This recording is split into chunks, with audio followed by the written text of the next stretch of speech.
Mesdames et messieurs, bonsoir. Je suis Okulo Général, analyste de l'actualité politique et sociétale. Comme on le sait tous, que chaque jour, nous allons parler uniquement des candidats à la présidentielle 2025.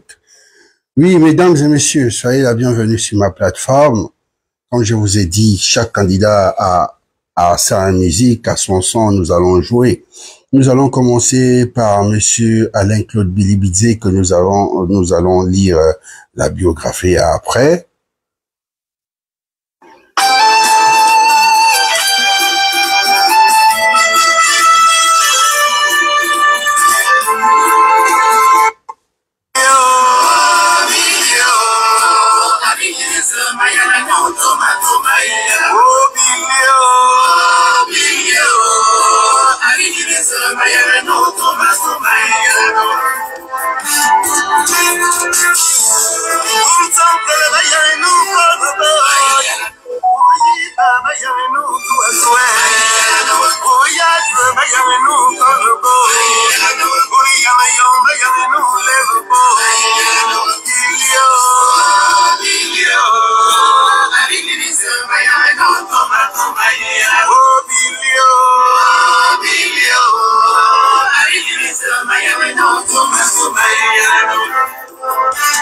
Donc, mesdames et messieurs, nous allons commencer par la biographie de monsieur Alain-Claude Bilibidze. Oui, nous devons lire la biographie, c'est très important, des candidats retenus à la présidentielle de 2025, c'est très important. Donc, Bilibidze, nous allons commencer par sa biographie, sa date de naissance. Alain-Claude Bilibidze, né le 16 septembre 1967, est un homme d'État. D'accord. D'État gabonais, Premier ministre. D'accord, nous allons commencer par ça. Premier ministre du Gabon, 9 janvier 30 août 2023, 7 mois et 21 jours. Sous la présidence d'Ali Bongo Ondimba, prédécesseur Rose Christiane Osuka Aponda, successeur Raymond Dansima. Vice-premier ministre du Gabon, 12 octobre 2022, 9 janvier 2023. Sous la présidence Ali Bongo, premier ministre Rose Christiane Osuka Aponda, ministre d'État, ministre de l'énergie, ministre des ressources hydrauliques, 16 juillet 2020, 9 janvier 2023, 2 ans et 5 mois. Il a duré dans ce ministère. Sous la présidence d'Ali Bongo, premier ministre Rose Christiane Osuka, prédécesseur Pascal Wanyamboue, successeur Oswald Séverin Mayuno. D'accord. Ministre d'État, ministre des Affaires étrangères, 10 juin 2019, 16 juillet 2020, présidence Ali Bongo Ondimba, premier ministre Julien Congré Bekale, prédécesseur Abdouz Razak Kabongo, successeur Parcor Oubele Moubeya, ministre, d'accord. Ministre des Sports, de la Culture, chargé du tourisme, 3 mai 2018, 10 juin 2019, 1 an, 1 mois et 7 jours. Présidence Ali Bongo Ondimba, premier ministre Emmanuel Izengonde, prédécesseur Julien Congré Bekale, premier ministre Emmanuel Izengonde, prédécesseur Mathias Otunga, successeur Franck Kema. Ministre d'État, ministre de l'économie numérique, ministre de la communication, de la culture et des arts, porte-parole du gouvernement, 2 octobre 2016, 30 mai 2018, 1 an, 7 mois et 1 jour. Président Ali Bongo Ondimba, premier ministre Emmanuel Izengonde, ministre de la communication, porte-parole du gouvernement. Il a tourné ici. 11 septembre 2015, donc il est déjà passé 2 fois dans ce moment. 2 octobre 2016, 1 an. Président Ali Bongo Ondimba. Donc, mesdames et messieurs, c'était c'était la biographie de Monsieur Alain-Claude Billy-Bizet.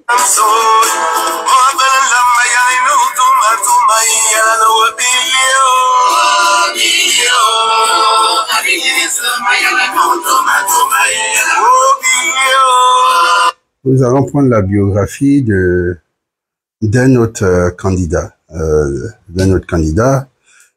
monsieur. Nous allons prendre candidat numéro 2, monsieur Joseph Lapensée Essingone. D'accord, nous allons parler de monsieur Joseph Essingone. Bon, dommage qu'il n'a pas il n'a pas encore de musique, voilà.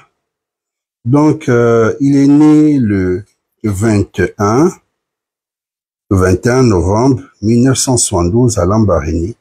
Il est le fils d'Émile Zoé, menuisier, et d'Albertine Nyamba, Tom, ménagère.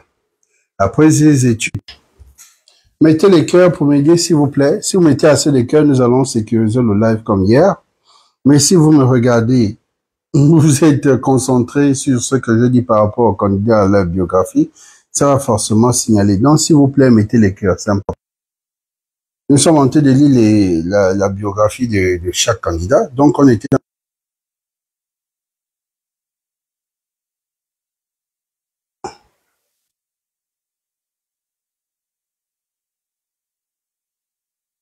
Donc, nous allons continuer dans la biographie du candidat Joseph Lapensée Essingone. Comme je disais, il est né à Lambaréné le 21 novembre 1972 à Lambaréné.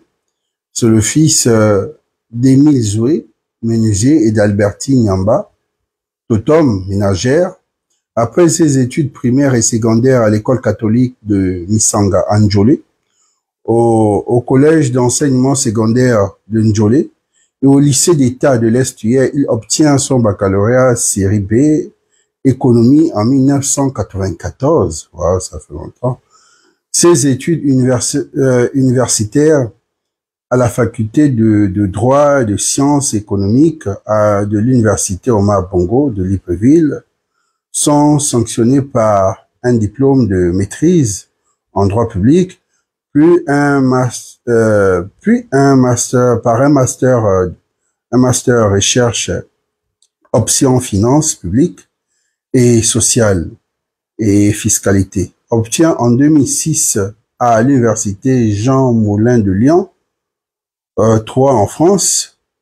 Ce parcours universitaire renforcé par un cursus post-universitaire en France qui le conduit tour à tour à l'École nationale des impôts ENI Clément Fernand en 2003 et à l'École nationale d'administration de Strasbourg.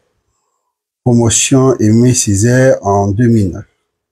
Nanti de plusieurs hautes attestations dans les formations de courte durée et fiscalité, droit, société, comptabilité, économie, langue étrangère, Joseph Lapensée Essingone parle couramment le français, l'anglais et l'espagnol. Sur le plan professionnel, Joseph Lapensée Essingone intègre l'administration fiscale gabonaise en 2004 comme inspecteur central des impôts. Dans sa carrière, il occupe les fonctions de gestionnaire à la direction provinciale des impôts de l'Estuaire de décembre 2004 en octobre 2006. Chef UFI, interlocuteur fiscal unique à la direction des grandes entreprises d'octobre 2006 à juillet 2009. Stagiaire à la mairie de Paris dans le cadre de formation l'ENA de janvier en avril 2012. Inspecteur vérificateur à la direction de vérification fiscale de juillet 2009 à septembre 2013. Chef de service des études à la direction des études prospectives de septembre 2013 à janvier 2016. Chargé d'études du directeur général des impôts de du 12 juin 2016 au 4 octobre 2020. Directeur provincial adjoint à la direction provinciale des impôts de Logoué-Maritime, du 12 juin au 4 octobre 2020. Directeur de législation et du contentieux, 4 octobre 2020 et 28 septembre 2023. Joseph Lapensée est actuellement inspecteur des services adjoints à la direction générale des impôts depuis le Conseil des ministres le 28 décembre 2023. Waouh! Waouh! Waouh! Waouh! Waouh! Waouh! Qui est? Ouais. Ouais. Non, mais vous savez, ça fait plaisir. Comme je dis, ça fait énormément plaisir. Mettez les cœurs, s'il vous plaît. Est-ce que le volume est bon? S'il vous plaît, juste écrit comme d'habitude que le volume passe propre. Écrivez-moi le volume, s'il vous plaît. Juste le volume. Parce que j'ai un micro, donc si le volume ne passe pas, donc je parlerai dans le vide. Est-ce que le volume il est bon? Je veux voir le message. Je veux voir le message qui me dit merci.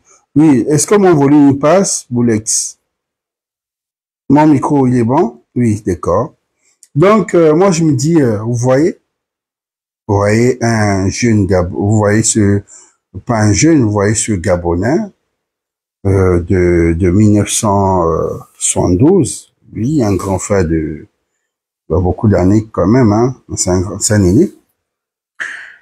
Avec un background comme ça, parce que notre politique, c'est normal. Les Gabonais sont obligés de se démarquer. Les Gabonais sont obligés de rêver, parce qu'un peuple doit rêver. Nous ne pouvons pas gérer une fonction présidentielle à une province ou à une famille. Nous devons rêver. Nous avons, ils ont le droit. C'est une bonne chose, là. C'est un premier baptême. Il s'est fait découvrir par les Gabonais. S'il revient 7 ans plus tard, ouais. Ce background, parce que comment les autres se sont fait démarquer comme les Ondosa. Ondosa, aujourd'hui, c'est quelqu'un de très calé. On connaît encore d'autres, les Chakimi diplômes. Mais parce que à cette époque de Omar Bongo, on valorisait les élites. Mais après, quand les élites sont rentrées, beaucoup sont rentrés dans l'appareil politique dans les années 90 et dans les années dans les années 90, oui, on va s'arrêter dans les années 90. Les élites ont commencé à se combattre parce qu'il faut comprendre qu'Omar Bongo, c'est celui-là qui avait l'admiration pour les élites quand il ses déplacements à l'étranger, quand il faisait la connaissance d'un Gabonais qui avait fait des études, il faisait tout pour vouloir ramener cet enfant au pays pour qu'il puisse travailler pour lui. Omar Bongo avait cette politique. Mais Ali Bongo n'a pas, Ali Bongo, non. L'arrivée d'Ali Bongo en dehors de ce père-là, celui qui a eu le problème de justice, de Monsieur Ngambia qui était en étranger, je ne sais pas combien d'autres Ali Bongo a ramené au pays. Parce que Omar Bongo faisait cette promotion. Mettez les cœurs, s'il vous plaît. Mettez les cœurs, merci. Merci. Aujourd'hui, c'est un live très structuré, s'il vous plaît.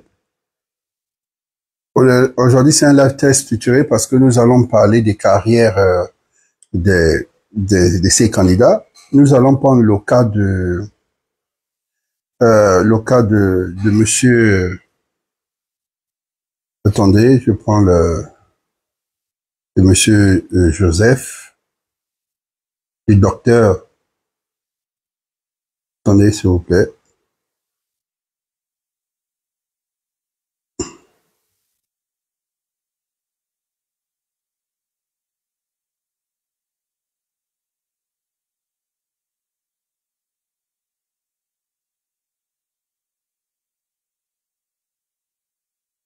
Il y a beaucoup aussi que je vois pas, hein, que je ne vois pas que je ne vois pas de biographie aussi. Voilà.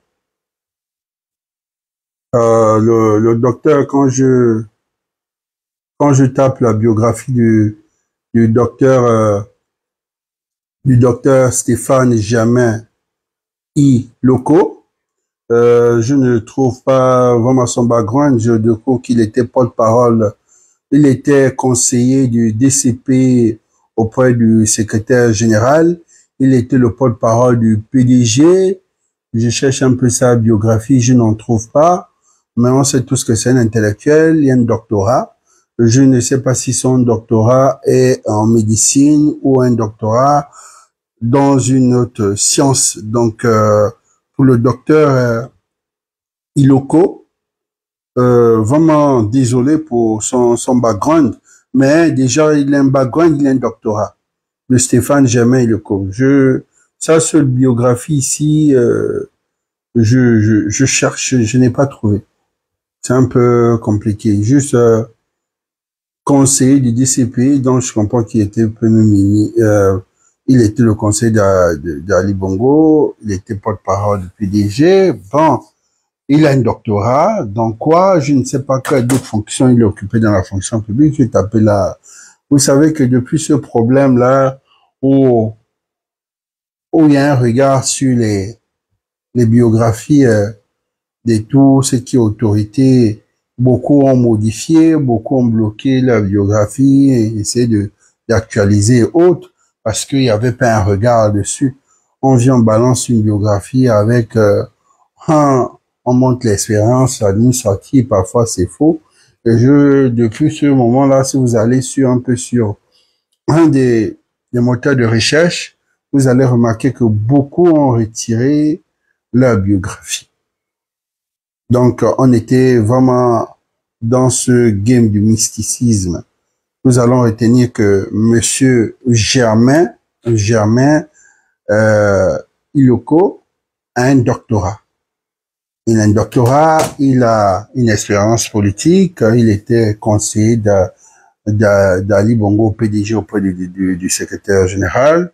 Il était porte-parole dans ce qu'on va. Maintenant, nous allons entrer dans la biographie de Monsieur Oligui Nguema. Oh, oui, biographie de Monsieur Oligui Nguema. Mais Oligui Nguema, biographie, sans vous mentir, sa biographie, en dehors, sa biographie, c'est une carrière militaire, hein, donc en dehors, ses études primaires, secondaires, voilà. Mais j'espère qu'ils sont là en train de travailler dessus. Ils sont en train de travailler dessus parce que c'est très important. Nous avons besoin de toute sa carrière, oui. C'est parce qu'il y a un peu là, parce qu'on fait un peu de recherche. Mais normalement, il faut déjà nous soulager. Il faut déjà nous soulager, balancer déjà des informations sur en période électorale. Il faut déjà balancer ça. Vous faites tout, mettez déjà sur l'équipe pour que quand la personne, oui, c'est déjà actualisé. C'est bon, c'est actualisé. Mesdames, c'est bon, c'est actualisé déjà. C'est ce que je disais. Nous allons écouter la biographie du président de la transition, plus l'auteur Oligui Nguema, avec un son générique, bien sûr.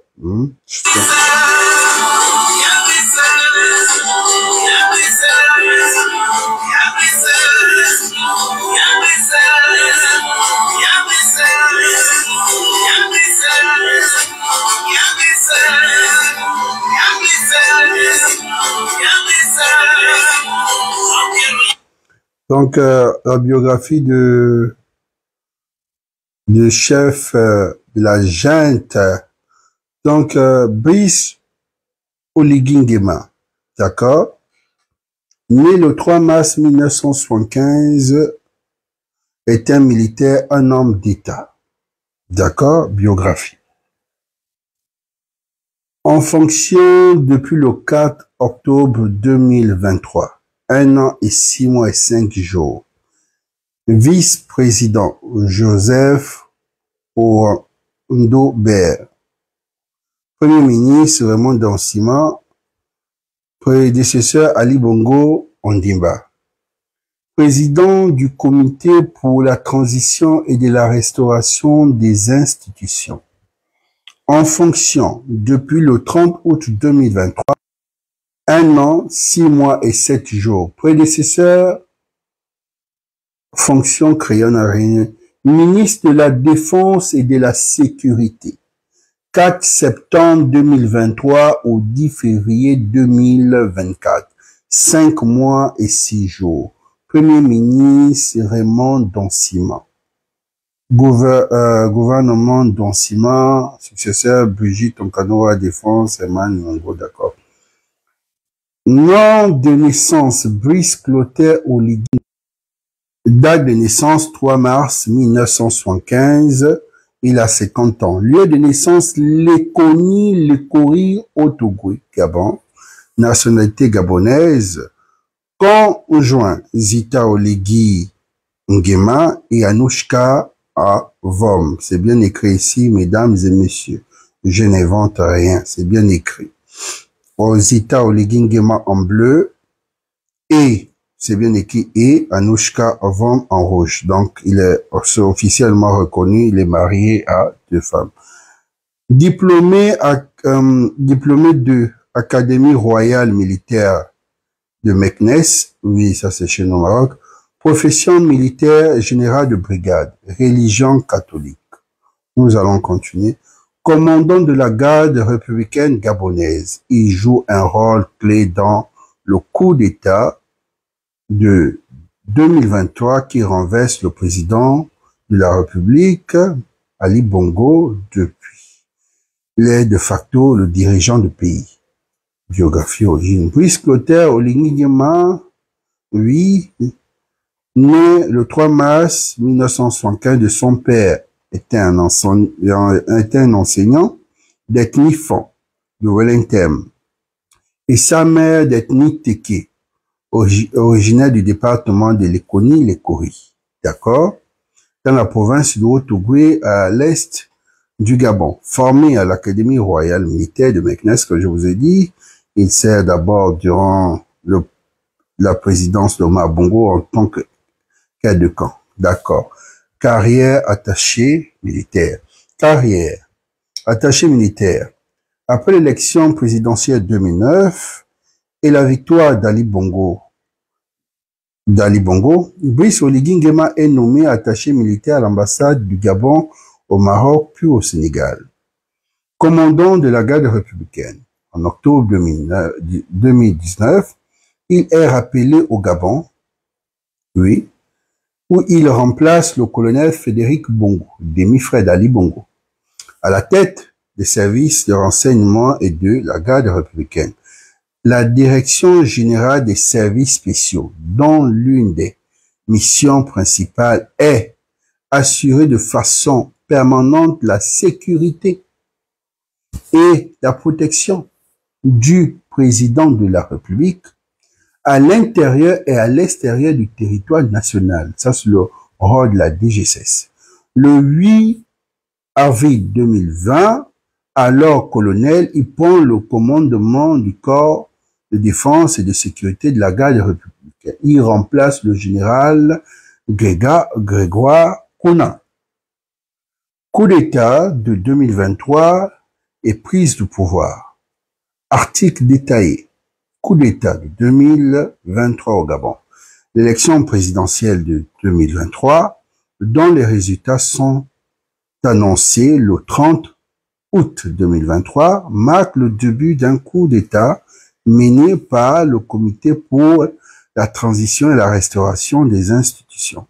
Le résultat des élections qui annonçait la victoire du président sortant Ali Bongo est annulé et Brice Oligui Nguema à la tête du comité nommé président de la transition par des poutistes le soir même. D'accord? Le 4 septembre 2023, il prête serment au palais du bord de mer de Libreville en tant que président de la transition, en présence des juges de la Cour constitutionnelle, du Premier ministre, de la vice-présidente et des présidents des 2 chambres parlementaires sortantes. Le 7 septembre 2023, il nomme Raymond Ndansima Premier ministre de la Transition. Le 11 septembre 2023, Brice Oligui nomme l'ancien ministre de l'Intérieur et membre du Parti démocratique gabonais, Jean-François Ndongo, à la présidence de l'Assemblée nationale de la transition, et Paulette Missambo, présidente de l'Union nationale et figure d'alternance 2023, à la présidence du Sénat. La composition du gouvernement de la transition est rendue publique le 11 septembre par le Premier ministre. Le 19 octobre 2023, Brice Oligui Nguema renonce au privilège qu'on offre son statut de président de la République et notamment au salaire présidentiel, mais conserve son salaire de chef de la garde républicaine. Le 10 février 2024, il perd ses portefeuilles ministériels après une modification de la charte de la transition. La mesure permet la constitutionnalisation de la nomination de titulaires à ces ministères et lève l'interdiction faite à Nguema de se présenter aux prochaines élections. Élections 2025. Le 3 mars 2025, Brice Oligui Nguema annonce sa candidature à l'élection présidentielle. Ça, c'est actualisé. Accusation de corruption. Une des mesures qu'il prend après sa prise de pouvoir est de mettre en détention des personnalités présumées corrompues telles que Noureddine, Valentin et un des fils d'Ali Bongo, noté référence. Bon, c'est...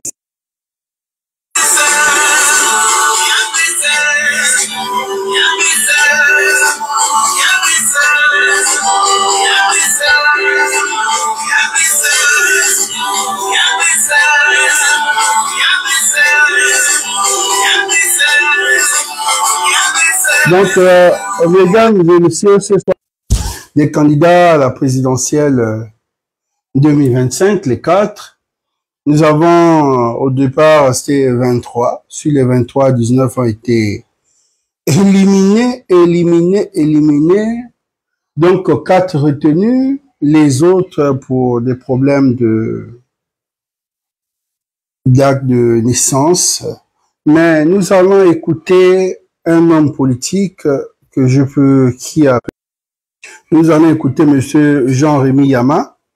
Oui, je vais passer aussi monsieur Jean-Rémy Yama.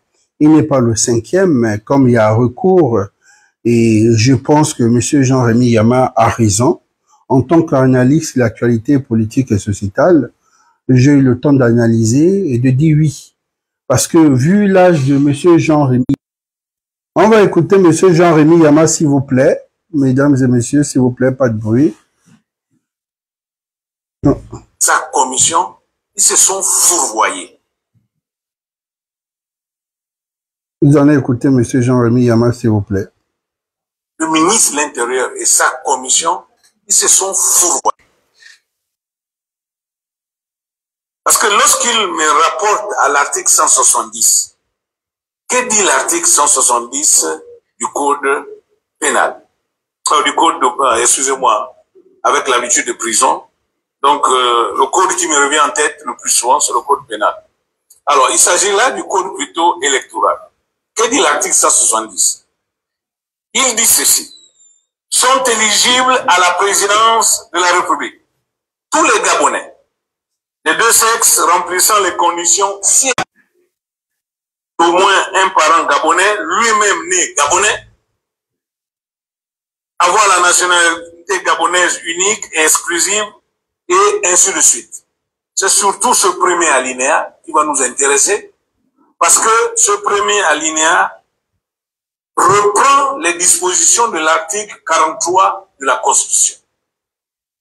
Et c'est sur l'article 170 que le ministère de l'Intérieur, le ministère de l'Intérieur et la commission dont il préside se sont appuyés pour m'exclure parce que je n'ai pas produit l'acte de naissance de mon père qui prouve que mon grand-père est gabonais. Parce que c'est ça qui est attendu. C'est-à-dire, il faut présenter l'acte de naissance du père ou de la mère pour prouver que ton grand-père ou ta grand-mère sont gabonais, nés gabonais. Mais l'article 170, c'est pas ce qu'il dit, mais c'est que le ministre a omis. C'est l'article 179. C'est l'article 179 qui donne la liste des pièces à fournir pour le dossier de candidature. Et je vais vous faire la lecture de ces pièces. C'est la loi qui le dit. Article 179. Les déclarations de candidature sont déposées en 3 exemplaires au siège du ministère de l'Intérieur.